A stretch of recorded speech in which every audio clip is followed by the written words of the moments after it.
Hi, I am checking in with this channel. I haven't been posting very much because my plan is to use it specifically for comparative analysis with Steiner's lectures. But I did want to drop in with some information regarding the spirits of darkness. And because it's Halloween time, I feel like it's always brings up something very disturbing for me in my life and something very real to me. I've had a lot of demonic experiences in my life where demons have manifested, and I've had been haunted. And as you know from my other channel, my other videos, I have video. I have actually quite a bit of proof of this stuff, and I usually have witnesses too when it happened. It hasn't happened to me now since I pretty much go to mass every day and do the rosary and really keep myself in a very prayerful, protected state, protected by Christ, which is absolutely a necessity for me. So the quick story I wanted to share with you today regarding this, about why Halloween is so evil, and just a personal story regarding it. As you know, with Halloween, and I'm Irish, with Samhain, the holiday it's associated with, the Catholic Church took over all of, or a lot of, the pagan holidays, and which is good, which I've always, not always, but as someone who was a witch before, and I was in a coven, and I'm very well aware of these things, I understood it when I came back to the Catholic Church that it's about overcoming evil with good. And there goes Bisou. If you want to say hi, say hi, Bisou. He's gonna be loud. Aren't you gonna be loud? Say hi. I know you want to. Come here. So you have to be quiet. Seduto. Seduto. So the story I want to share today is regarding a situation that I had when I was 15 years old. And I've had situations when I was younger where I saw actually a witch manifest on Halloween night, like in front of my eyes. Shh. And then this other situation was on or around Halloween. I know it occurred. I don't know the exact date because it's so sketchy. It's so sketchy. It's so sketchy when you try to research this story now, because the story has been so covered up.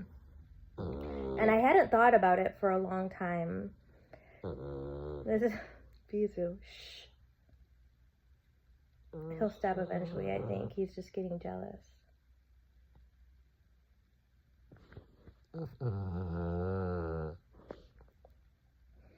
So, I'm going to share this story with you, and you can take it however you want as information from a first-hand source, which is so important these days with all the sophistry campaigns and lies and deep fakes.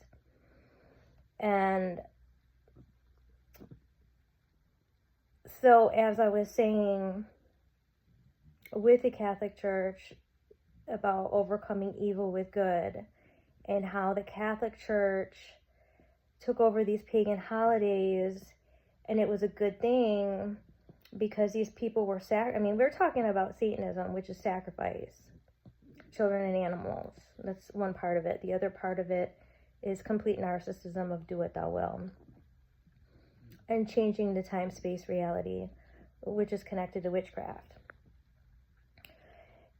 And in regards to that, we can see how Halloween has gotten more and more and more debased, more and more evil, and it's really just a total pagan, satanic holiday now.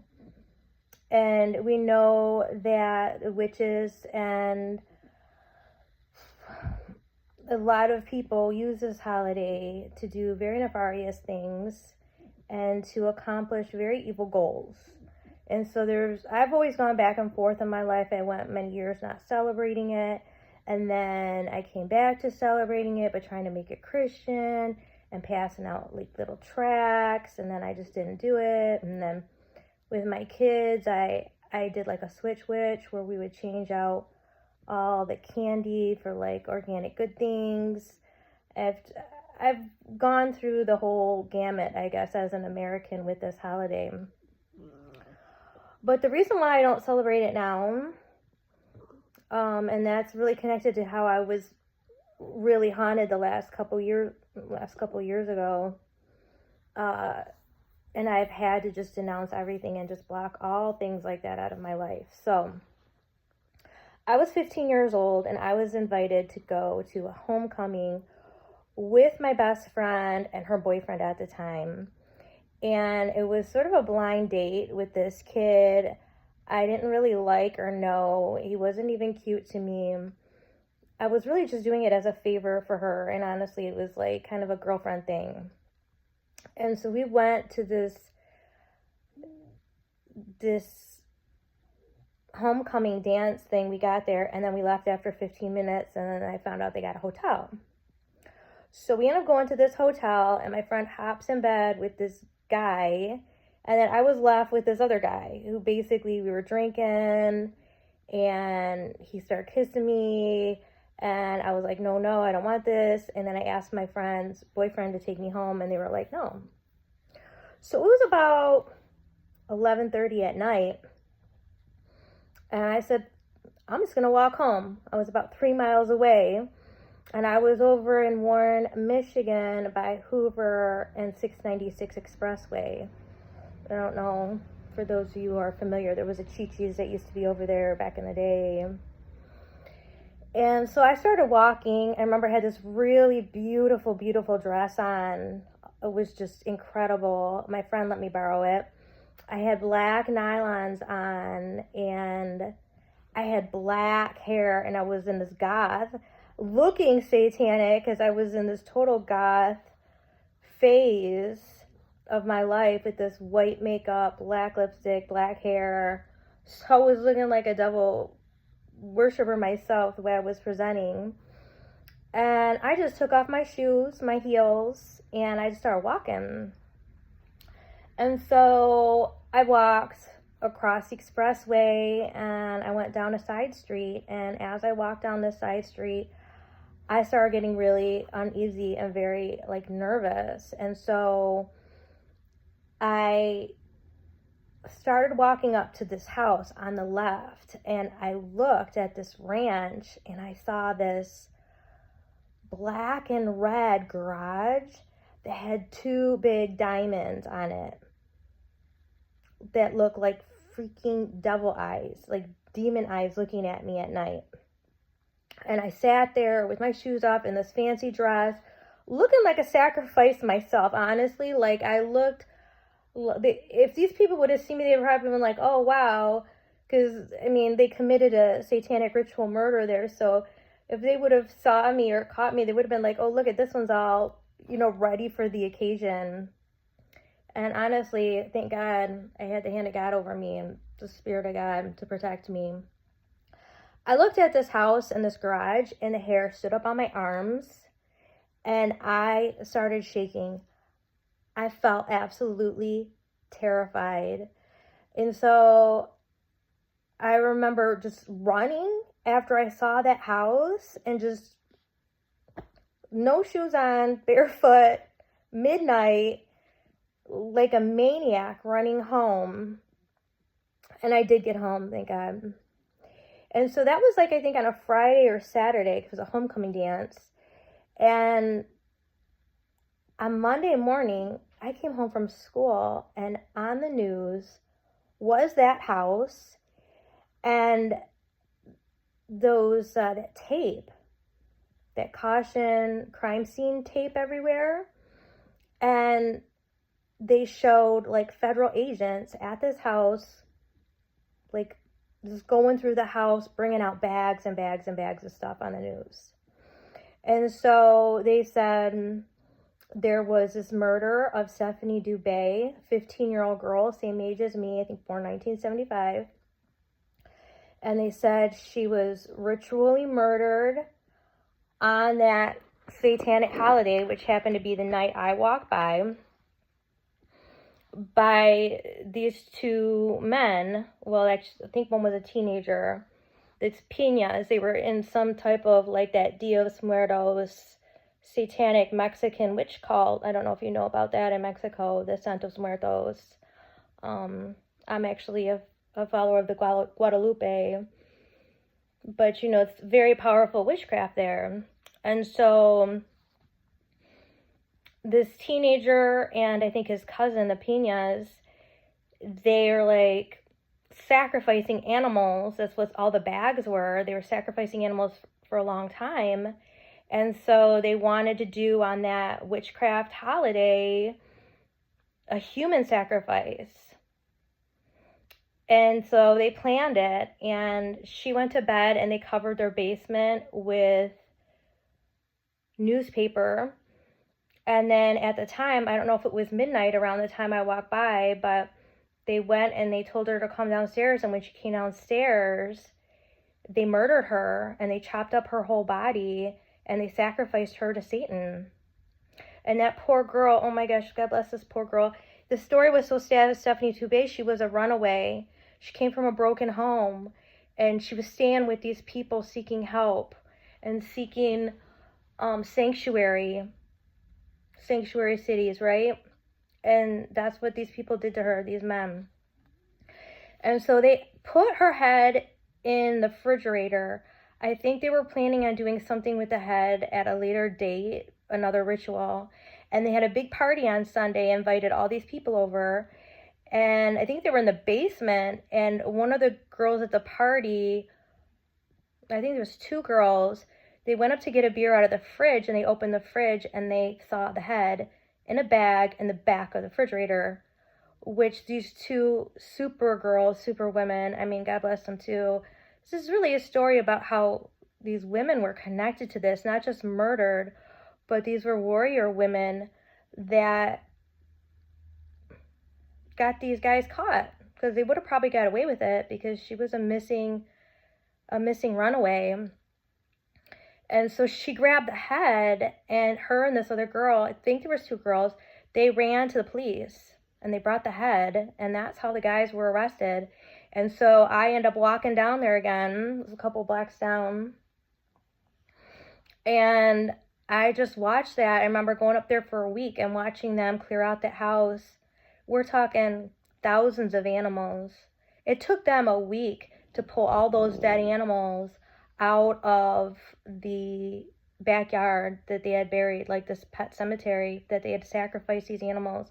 And so the reason why I'm mentioning that, and it's so important, because I don't know if you saw that documentary, Don't Fuck with Cats, but the ironic thing about that documentary to me was that it was a focus on these cats that were murdered, which were horrible, but you find out at the end, this guy was murdering humans and like raping their dead bodies after they died and were chopped up. And like, it was just like a side note at the end that people were like, oh, my son was murdered by this guy. And still nobody cared. They were just like, you killed the cats. That's all. This guy needs to burn in jail because he killed the cats. It was like no regard for human life at all. I mean, we're so beyond abortion now in the United States, which is another form of ritual sacrifice, blood sacrifice. But people have no regard for human life. I mean, in general.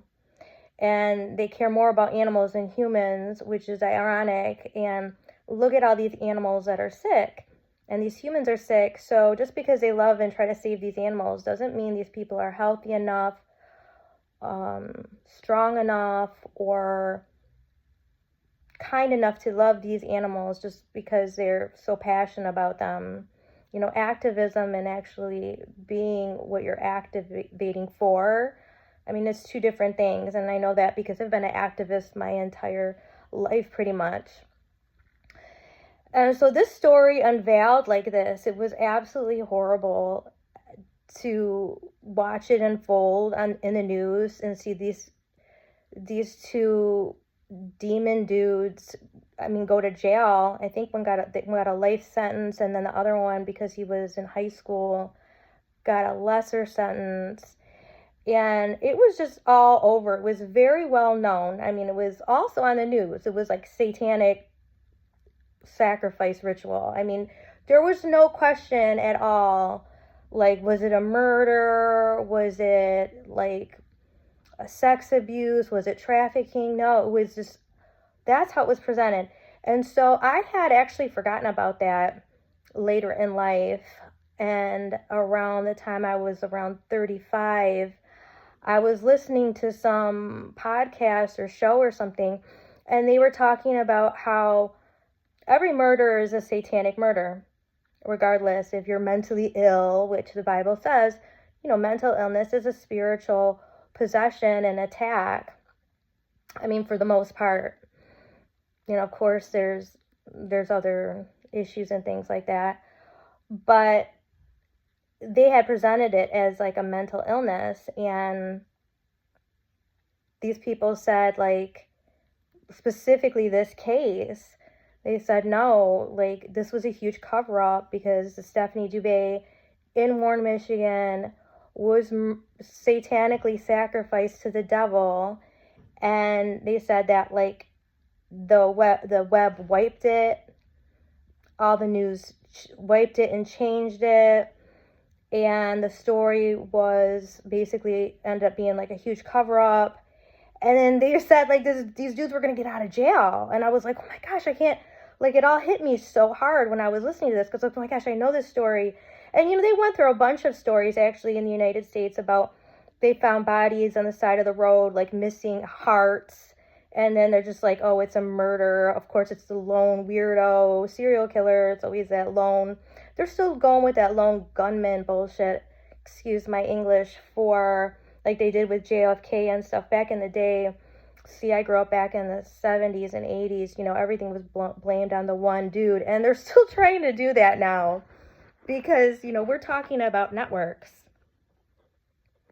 More often than not, we're talking about networks and brotherhoods and temples that are in every city almost in the United States. And people in those temples are man witches that run our society and our corporations and pretty much everything.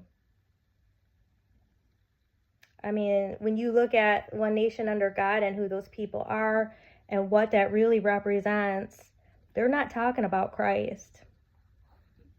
So, in regards to that story, I started looking it up myself online, and lo and behold, I couldn't believe it. It was all wiped, and the Pena dudes were in interviews. One of the dudes said, oh, I just killed her because I got mad at her. She was just getting on my nerves.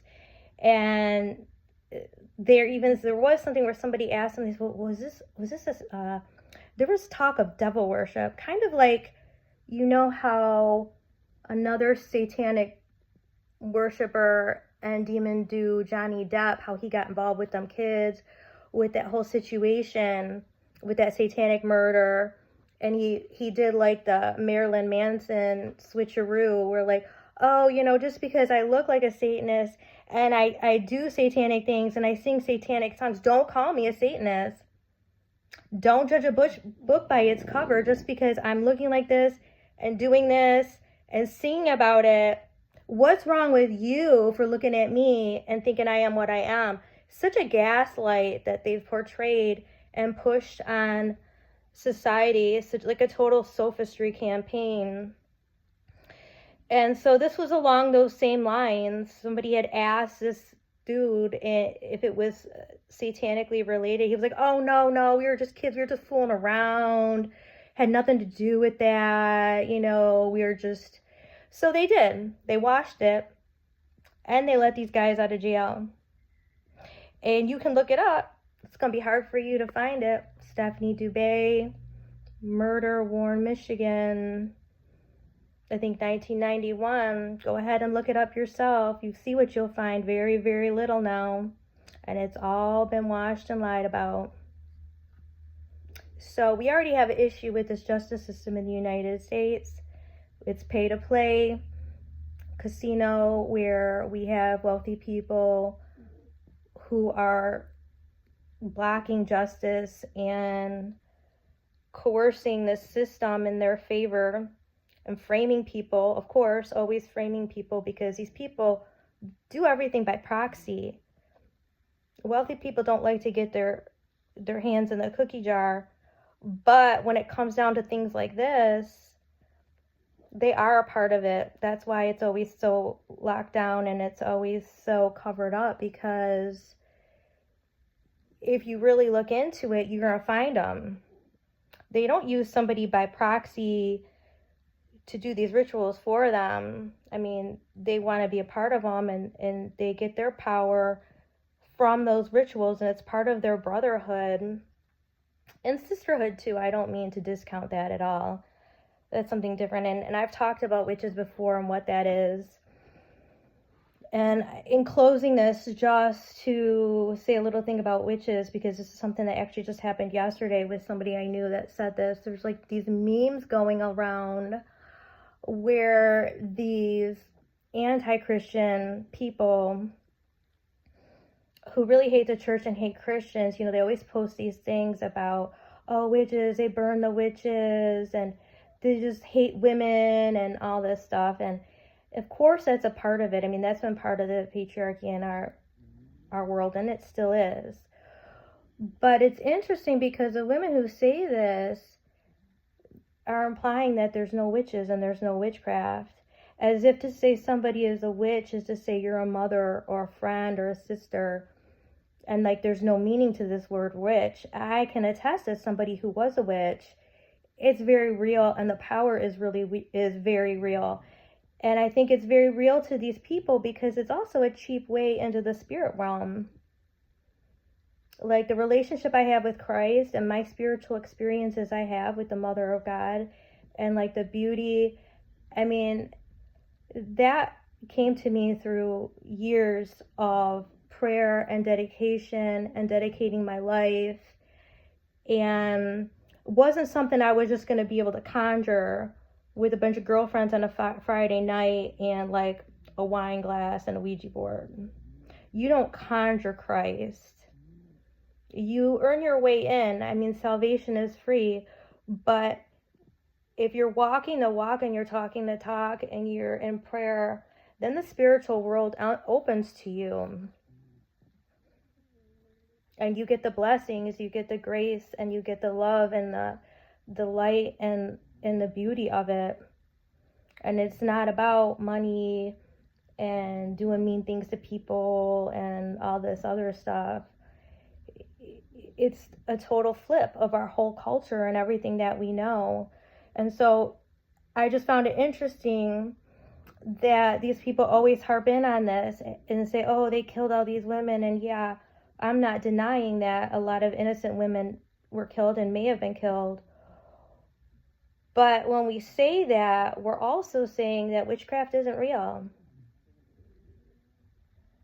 As if to say that these people who had experienced these witches in these cities and in this time, I mean, it was very atavistic. We're talking about trying to explain and know something that happened before you were even born. And then these people are taking this up as activism as if they know. Like, I was there, I know this happened. Like, we know from history and we know this and that. And we can also make assumptions because not much has really changed as far as the war on women. But when you're talking about women being witches and Satanism and sacrifice, and basically it's such a level of narcissism, because these people are saying, I'm so smart, I'm so great, I'm God, I'm going to do a spell and I'm going to change people's destiny. I'm going to change the time-space continuum because I'm a white witch or a green witch or whatever. I am so entitled that I'm going to do these things and force it into happening because I'm so much better than everyone else. And you're placing yourself as God. That is why witchcraft is so bad and so evil. And so that's actually the backbone of that, of Satanism. And as a naturopath doctor and somebody who worked with herbs, I get it. I know, you make up some, it's very easy to switch from those spells. That's how I got into witchcraft, was you're working with the herbs and the earth, and you sort of ease into it. Also being Catholic too, because it's so connected to paganism, it's very easy for people to get that misconstrued and switch to the other side and not even realize it. I mean, look at Louisiana and down there, what they've done with the Catholic. I mean, they're basically doing satanic sacrifices using saints and Christ and stuff. You can't tell me that's Christian. That's an abomination what they're doing. That's a whole nother level. Because they're not even just like, I mean, it's total level of appropriation on so many levels. So anyways, I just wanted to drop these stories here and talk about this right now because Halloween's coming up. And at Mass this morning, the priest was praying for the animals and the people that are going to be sacrificed. And I started crying. I thought of Stephanie Dubé, and I thought of my understanding of what's going on and how evil this world is all around us. And do we really need a satanic holiday to act spooky and look spooky? I don't even like watching spooky movies. There's so much evil stuff going on all around, all the time. Like, I need movies. Pretty much every movie now is a scary movie, because if you look at, like, they don't even have, like, in the old days, they used to have scary movies where it was, like, more based on Catholic background, where something scary would happen, and at the end, they get rid of the demon, and they come back in part 2, but there was always this good and bad fight. Now you just got evil fighting evil. People lying, people cheating, people stealing, and then somebody crosses them, and then they try to outdo each other with their evil stuff. So there's so much evil saturated in our culture. We don't even see it anymore, because it's embedded into us now. Probably through also their chemicals and signals and songs. I mean, everything is pointing that way. We got to really guard ourselves, our eyes and our ears. So bless you. I will speak with you soon. I'm working on some stuff, and I will update this account soon.